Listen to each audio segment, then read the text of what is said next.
Well, your media career is pretty fascinating to me. You started a blog which was called Mad Squabbles. And then you went on to broadcast for Ultimate Warrior Challenge. You worked for SB Nation as a senior editor. You have worked for SiriusXM. You were the editor-in-chief of Bloody Elbow. You've had stints with MMAfighting.com, Showtime, CBS Sports. We've talked about this a little bit. This was probably a month or two ago, probably 2 months ago. You've seen a lot in your day with media, as I have as well. What do you make of the space currently in the year 2025? I think it's in a bad place. I think it's getting worse too. It's not that there is. I mean, it's not that there's not good work that's out there. There absolutely is, and I think there will continue to be. It's not one of those things where you're like everything will be homogenized into one kind of form of content. But I don't know how you can. There's a real basic problem, and the basic problem is that no one has. With there's going to be exceptions, but as a general sort of like guiding principle or guiding reality, I should say, no one has figured out how to make money in media on the internet. Now, of course, as I mentioned, there are going to be exceptions. You can find a YouTube star and they can make money. You can find somebody who can generate a star. You could use that model, the star model, where you hire somebody very famous. They have a kind of like a very close following, and you can use that. But that's not the point I'm making. The point I'm making is to using the various different tools of the internet, creating a hub for talented people to come together under an operations, but an editorial vision, concept, and then using those collective tools for this collective media end, and then trying to sell ads against that content. That model simply does not work. I mean, it doesn't work. And people were like, well, what about the New York Times? The New York Times sells subscriptions off the back of games and recipes. I mean, I was in the Washington Post office. I think you might know him as well. Do you know W. Kamau Bell? Yes, of course. The comedian. He Yeah, had yeah. a show on, I think it was CNN, where he Yeah. interviewed Richard Spencer. United Shades of America. Yes. Yeah. Yes. Yes. Yeah. He did an event at the Washington Post and he invited me. And you can tell that they're like propped up by a billionaire there. And I say this as a What year lifelong was that, Washington. Luke? This was 2024. Oh my 2024. God. Okay. Okay. This was because like that year, I think the year before that, maybe 2023, it's either 2023 or so. They lost $100 million just that year, and I went in that office and I was like, yeah, I can see how like that kind of operation does not work. It simply does not work. It cannot work. It will not work, and even smaller ones can't really work. And to the extent that even when you can find a way to make it work, it's a very fleeting kind of business model. Like, for example, I mean, they've been enduring to a degree, but I don't know how much longer the website has as any kind of viable place upon which, I mean, again, you might have a Substack model where people kind of operate both as an app and a website, or even more in between.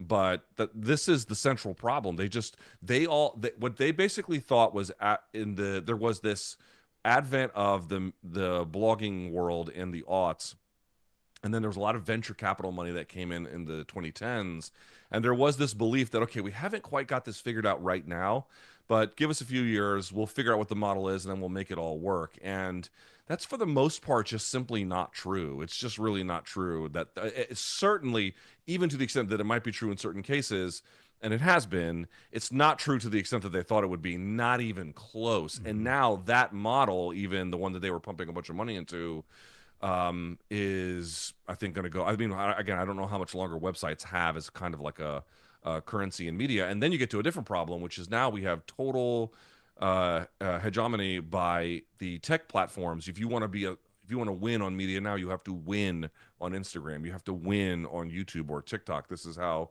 you can generate. But of course, what's the problem with that? The problem is that now everybody is slave to an algorithm. That's why everybody's thumbnails look the same. That's why everyone's podcasts, for the most part, again, some exceptions here or there, sound the same, because the algorithm necessarily requires that it looks that way.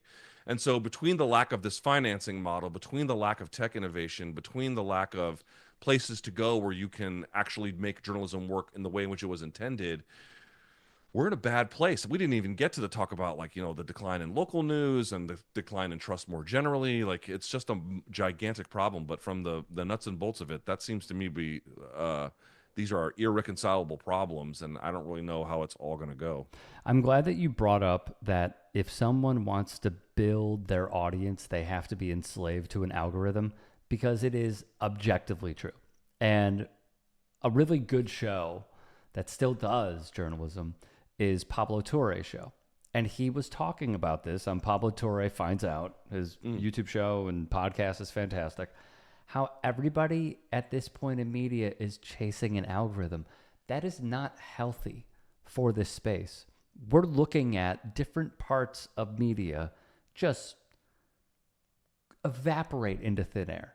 And like an example that I recently saw, whether you like him or not, it doesn't matter. Jim Acosta, after he left CNN, went to Substack. So now it's almost like you're competing against all these people that have been in media for decades upon decades. And everybody is now, because the industry has said it, go independent. You have to go independent. You have to build your YouTube. You have to build your Instagram, as you said. You have to build your Substack and what have you. Yet the competition was already bad, and we already thought it was oversaturated, and now it is completely oversaturated. And to your point about thumbnails, nothing sticks out anymore. Everybody, even glaring example, and I'm long-winded here. Glaring example, Tom Brady was doing reaction shot thumbnails for his YouTube. So like this is where we are at this point. So I agree with you. From a journalism perspective, what is next in your eyes? Obsolescence.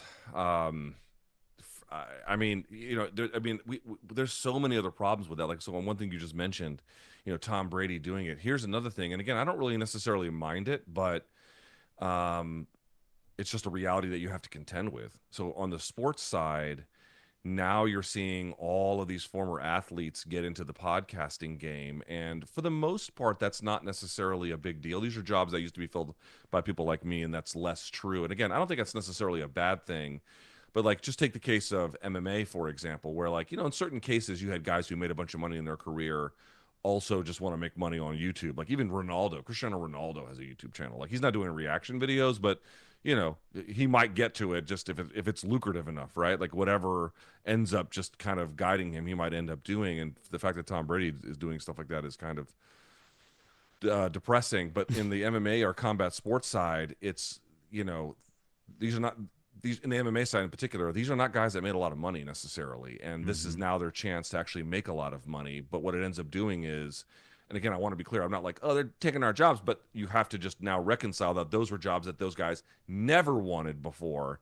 And now all of a sudden, all of them want it. And in certain cases, combat sports or basketball or whoever, they can be quite good at it. In fact, they can be amazing at it. This is what I mean. Like, this is not one of these complaints that like, oh, they're here now and they're not even good at it. In many cases, they're amazing and it works really well, but not in every case. And in a lot of cases, in fact, like any other profession, this is now a secondary one that they're choosing.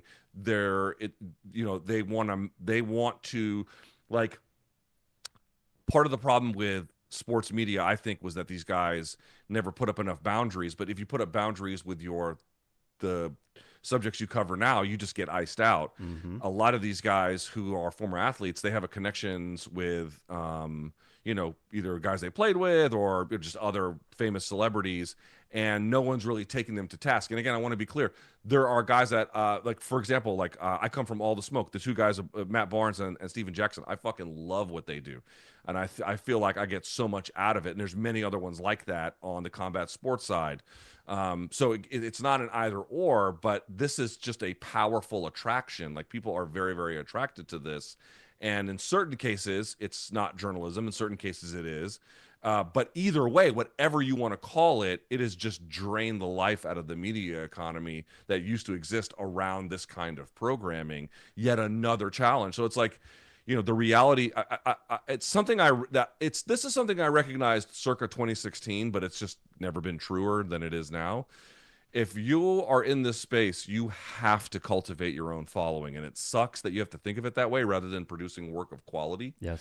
But this is just where we are. If you want to work in this business, unless you could be a special case of figuring all this stuff out, you will die without your own audience. It's just as simple as that. So tough times is what I think is ahead.